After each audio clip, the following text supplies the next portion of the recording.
Mesdames, Messieurs, bonjour. Ravi de vous retrouver pour cette nouvelle édition du JT Cultures et Marchés. Nous commencerons cette émission en évoquant l'estimation à la hausse de la production de blé en Inde par l'USDA. Puis, nous mettrons le cap sur les États-Unis, où les conditions de culture du maïs se sont dégradées. Nous tenterons ensuite de comprendre pourquoi le cours du blé français ne grimpe pas. Et enfin, nous évoquerons les premières estimations de production de canola en Australie.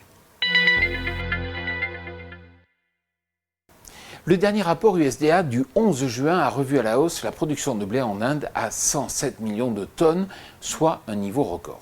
Potentiellement, l'Inde pourrait donc devenir exportatrice, mais rien n'est encore certain, car ce pays est mal organisé sur le plan logistique et le déconfinement ne sera terminé que fin juin. Cependant, cette annonce de record de production suffit à plomber les cours en alourdissant les stocks mondiaux. Par ailleurs, aux États-Unis, l'USDA a revu à la baisse ses notations de culture de maïs par rapport à la semaine dernière. À peine 71% des cultures sont notées dans des conditions bonnes à excellentes, surtout dans l'ouest de la Corn Belt qui a connu une sécheresse.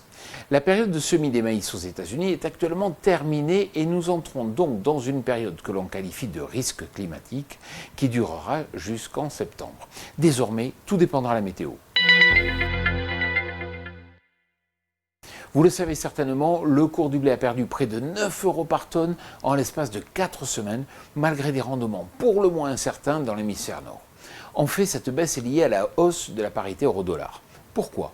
Parce que la BCE a soutenu l'économie européenne, mais en pénalisant de fait la compétitivité du blé européen à l'international. Cela explique pourquoi le prix du blé français ne grimpe toujours pas, même si les fondamentaux restent porteurs. 3,2 millions de tonnes, c'est la dernière estimation de production de canola australien, soit une hausse de 40% par rapport à l'année dernière, hausse qu'il faut relativiser car les deux précédentes campagnes étaient dramatiquement sèches. Cette année, l'Australie pourrait déverser plus de 2 millions de tonnes de canola sur le marché export et ainsi venir alimenter les acheteurs européens car on risque de manquer de colza.